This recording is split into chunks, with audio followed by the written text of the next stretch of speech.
जय माँ विंध्यवासिनी, हर हर महादेव। आप सभी का स्वागत है। आज का विषय अत्यंत ही विशिष्ट है, विशिष्टतम से भी विशिष्ट, क्योंकि कलिकाल में यह बड़ी सामान्य सी बात है। एक ही परिवार के सदस्य एक दूसरे के ऊपर तंत्राघात, अभिचार प्रयोग आदि कर देते हैं द्वेषता के कारण। ऐसी परिस्थिति में सबसे बड़ा विषय यह उठता है कि जब कोई व्यक्ति पीड़ित हो जाता है किसी अभिचारिक क्रिया के द्वारा, तब वह अपनी सुरक्षा के लिए तंत्रघाट के लिए जगह जगह जाते हैं और ऐसी स्थिति में स्वयं भी भक्ति इत्यादि करते हैं, कुछ प्रयास करते हैं स्वयं से, तथा उस समय यह भी कहते हैं कि हम भगवान की भक्ति कर रहे हैं या कर रहे थे, तो हमें इस प्रकार से कष्ट क्यों हो रहा है, तंत्रघात आदि अभिचारिक प्रयोग आदि हमारे ऊपर सफल कैसे हो गए।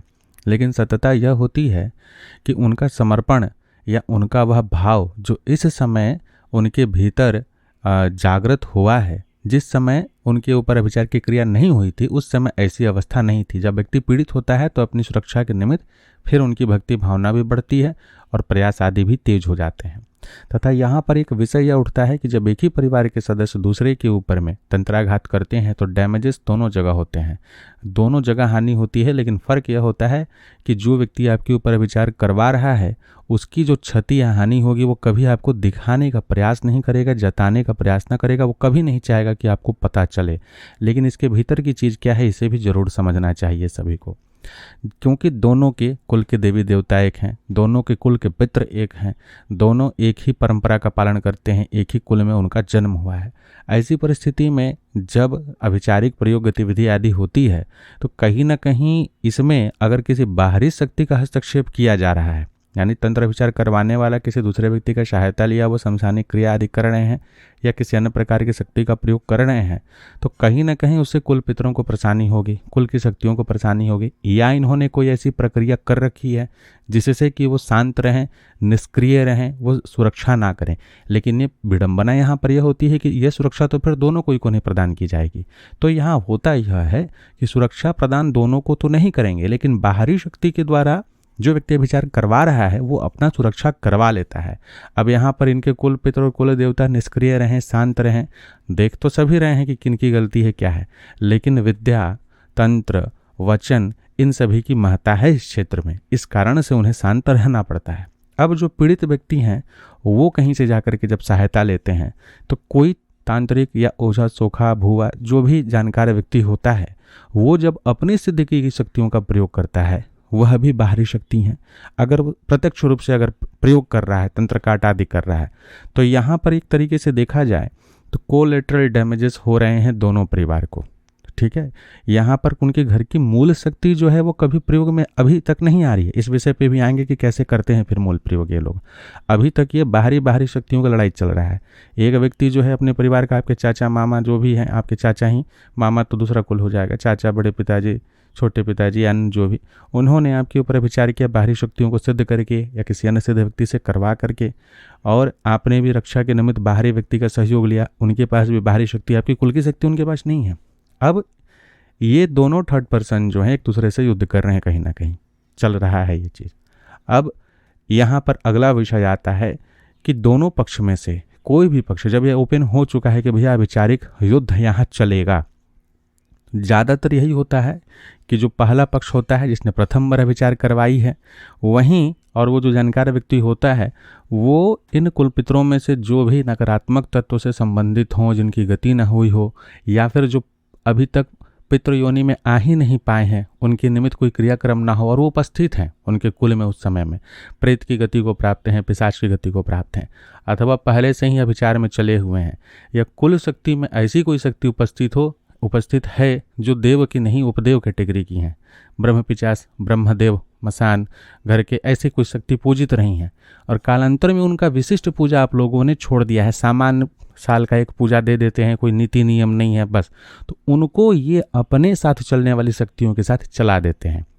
अब आपकी ही कुल की शक्ति आपके विपरीत जाके खड़े हो गए, और जो लोग इस सब चीज़ को झेल चुके हैं और अच्छे प्रकार से जान रहे हैं, विशेष करके उत्तर प्रदेश, बिहार और अन्य क्षेत्र के भी, वो समझ पा रहे होंगे कि ये चीज़ें कैसे होती हैं। कहीं दिखाएंगे, सुनाएंगे तो पता चलेगा कि तुम्हारे घर के देवता ही तुम्हारे विपरीत खड़े हैं। ये अवस्था कैसे होती है, ऐसे ही हो जाती है। अब यहाँ पर जो पीड़ित परिवार है वो कैसे इससे बचेगा, क्योंकि सबसे पहला प्रयास तो यहाँ यही होगा कि अगर इनकी ओर से अब किसी शक्ति का प्रयोग किया जाए, वो पूरा का पूरा बाहरी शक्ति है, कुल के पितृ कुल के देवता साथ देने में सक्षम ही नहीं है। उनको क्षुद्र कर दिया गया, उनको अपवित्र कर दिया गया, अशुद्ध किया गया, या बंधन में लिया गया, वचन में लिया गया, तो वो सहयोग करने में भी अभी सक्षम नहीं है तत्काल में। और पहले से ही जो प्रथम व्यक्ति हैं जिन्होंने प्रथम विचार करवाया है, इन सभी चीज़ के लिए तैयारी जिनके पास भी वो गए रहते हैं वो करके रखते हैं। ये सामान्य सी बात है, ये तंत्र युद्ध का एक आप आयाम मान करके चलिए। तो सबसे पहला कार्य यह करना चाहिए कि अगर एक ही परिवार के व्यक्ति पीड़ित हैं तो पहला काम करेंगे कि कुल के देवी या कुल के जो देवता हैं उनके निमित्त आप अपने जिस जगह स्थान में आप रहते हैं वहाँ का जो सबसे पुराना मंदिर होगा उस जगह जा कर के पहले उस देवता की पूजा करें। जैसे मान लेते हैं काली जी का बहुत पुराना मंदिर है आपके क्षेत्र में, 12 साल 15 साल 100 साल पुराना, तो उस जगह आप जा कर के उनका पूजन हो सके तो नियम से रोज या फिर साप्ताहिक पूजन तो जरूर, और साथ में उसी जगह में आप अपने कुल की देवी के निमित्त जो आपसे बन पड़े उनके नाम का आप कपूर जलाइए, दीप प्रज्वलित कीजिए और वहाँ उनका आवाहन कीजिए, यह न्याय के निमित्त। दूसरा है भैरव मंदिर हो अगर उसी जगह में, तो कुल के भैरव सभी कुल में होते हैं, चाहे वो कोई भी शक्ति से संबंधित क्यों ना हो, तो कुल भैरव का आवाहन वहाँ करके भैरव जी के समीप पहले उन भैरव का पूजन दीजिए जिनका वो स्थान है। अगर वहाँ कारण चढ़ता हो तो आप कारण चढ़ाइए या चढ़वाइए वहाँ के पुजारी से। अगर वहाँ बलि लगता हो तो जिस समय अष्टमी आदि में बलि चढ़ता हो उसके निमित्त आप वहाँ दे दीजिए कि भैया हमारे नाम से भी भगवान भैरव को आप यह बलि आदि जरूर चढ़ा दें, तथा वहीं पर आप अपने कुल भैरव के निमित्त दीप प्रज्वलन और खप्पर आदि चलाना या भरना जो आपसे हो पाए, दीपदान बलि, कम से कम नींबू की बलि आदि यह सब वहाँ दिया करें, ताकि उस भैरव स्थान पर और उस सिद्ध या शक्ति पीठ बोलिए या पुराना जो भी पूजित पीठ है उस जगह में आपकी कुल शक्तियों का आवागमन हो, और वहाँ जब आएंगे तो वचन से मुक्त होने की संभावना बढ़ेगी। और इसकी जानकारी उस व्यक्ति को भी दें जो आपकी तरफ से इस अविचार की काट कर रहा है और आपका रक्षण कर रहा है।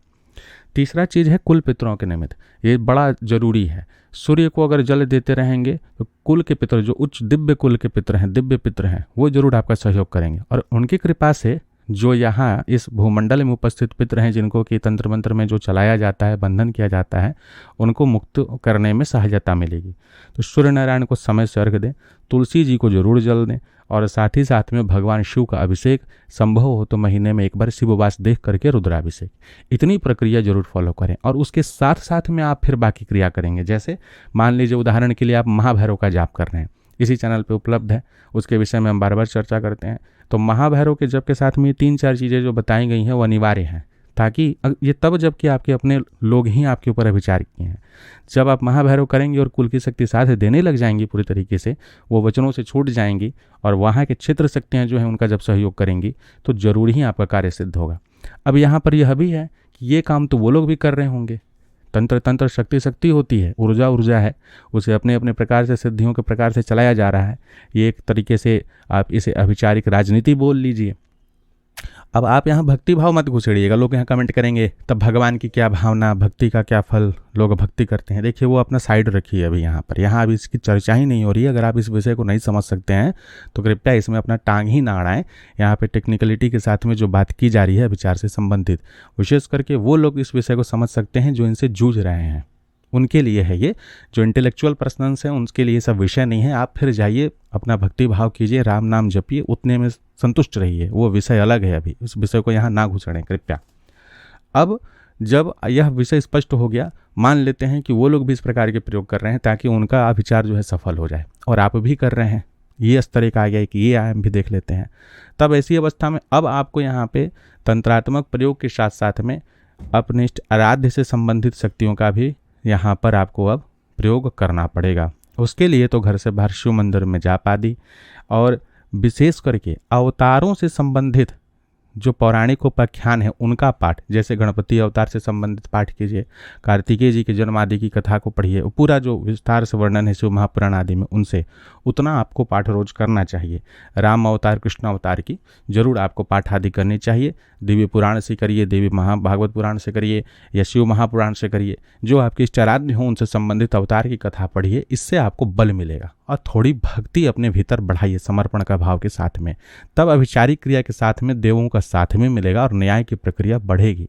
हालांकि जिनकी बहुत अति भक्ति है उनको इन विषयों को सुनने की ही आवश्यकता नहीं, वो खोजें ही क्यों। अगर कोई इस प्रकार का कमेंट यहाँ करे तो उनको ये सोचना चाहिए कि उनके लिए विषय सुनने की आवश्यकता नहीं है। फिर जिस चीज़ की यहाँ चर्चा हो रही है उनके लिए है ही नहीं, क्यों सुनेंगे इस विषय को? जिनके भीतर प्रबल भक्ति है, प्रगाढ़ भक्ति है, जिनके लिए नारायण स्वयं सुदर्शन लेके साक्षात खड़े हैं रक्षण के लिए, उन्हें क्यों इन सब चीज़ों को सुनने की आवश्यकता है? तुम्हारे समर्पण में कमी होगी तभी तुम ये सब सुनोगे, क्योंकि तुम्हें जाननी है कि कैसे क्या चीज़ होती है। हमारे भीतर कमी, इसलिए हम ये सब चीज़ देखे, सुने, अनुभव किए, अब दूसरों को बता रहे हैं ताकि और लोगों का भी कल्याण हो। तो थोड़ा दिमाग रखिएगा इस विषय के लिए। अंतिम सबसे विशिष्ट उपाय, हम इतिहास उठा करके देखिए अपने पौराणिक उपाख्यानों का, तो उसमें इस प्रकार का युद्ध जो सबसे प्रबलता के साथ हुआ है वो महाभारत का युद्ध है, और उसमें तंत्र, आघात, अभिचार का पूर्ण प्रयोग हुआ है। और भगवान नारायण कृष्ण अवतार में उसमें 5 पांडवों के द्वारा अनेक तंत्रोक्त अनुष्ठान करवा कर उन्हें सिद्धियां प्राप्त करवाए हैं। चाहे वो अर्जुन का पाशुपतास्त्र की सिद्धि हो, या भीम को भगवान हनुमान जी की कृपा प्राप्ति की सिद्धि हो, या अन्य बगलामुखी की सिद्धि, साथ ही साथ भगवती विंध्यवासिनी की विशिष्ट पूजा आदि। तो आप अगर इस प्रकार के अभिचार में ग्रसित हैं तो प्रतिदिन आप एक पूजा साथ और आरंभ कर दीजिए। भगवान श्री कृष्ण के साथ उनकी बड़ी बहन भगवती योग माया विंध्यवासिनी की जो 1000वें अंश से उत्पन्न हुई हैं, उनके स्मरण करते हुए, या फिर आप भगवती विंध्यवासिनी की ही पूजा कीजिए भगवान नारायण के साथ में। इन दोनों की पूजा के लिए ज़्यादा विशेष नहीं, भगवान कृष्ण का कृष्णा कवच जो है वो भी चैनल पे है, कृष्ण रक्षा कवच, उसका पाठ कर लीजिए आप साथ में। और साथ ही भगवती विंध्यवासिनी का और कुछ नहीं तो भजामे विंध्यवासिनी जो स्तुति है उसका एक पाठ हृदय से गा करके, उसको जल्दी जल्दी नहीं पढ़ना है, शुंभ शुंभ मर्दनी प्रचंड मुंड खंडिनी, जल्दी नहीं, आराम से भावपूर्वक इतना आप साथ करना शुरू कर दीजिए। भगवान कृष्ण और भगवती विंध्यवासिनी की पूजा साथ में कीजिए, 100% आपको जो है मार्ग मिलना शुरू होगा। और हो सके तो तीर्थ यात्रा पर जाइए, आपके नज़दीक का सिद्ध पीठ हो, ज्योतिर्लिंग क्षेत्र हो, या विंध्याचल आप आ सकें तो विंध्याचल आकर त्रिकोण परिक्रमा आदि कीजिए। यहाँ के जितने भी भैरव हैं भगवती की सेवा में, उन सभी के लिए कारण खप्पर आदि भरवाइए। आपको नहीं पीना है, आपको वहाँ चढ़ाना है केवल, ठीक है। यह सब काम आप करें, अवश्य भगवती की कृपा से आपका रक्षण और सुरक्षा होगा, 100% होगा। विश्वास के साथ यह कीजिए। आशा करते हैं कि इस विषय से बहुत सारे लोग लाभ लेंगे, और जिनको आवश्यकता है इन विषयों का, उनके साथ इस वीडियो को जरूर शेयर करें। साथ बने रहें। जय मां विंध्यवासिनी। हर हर महादेव।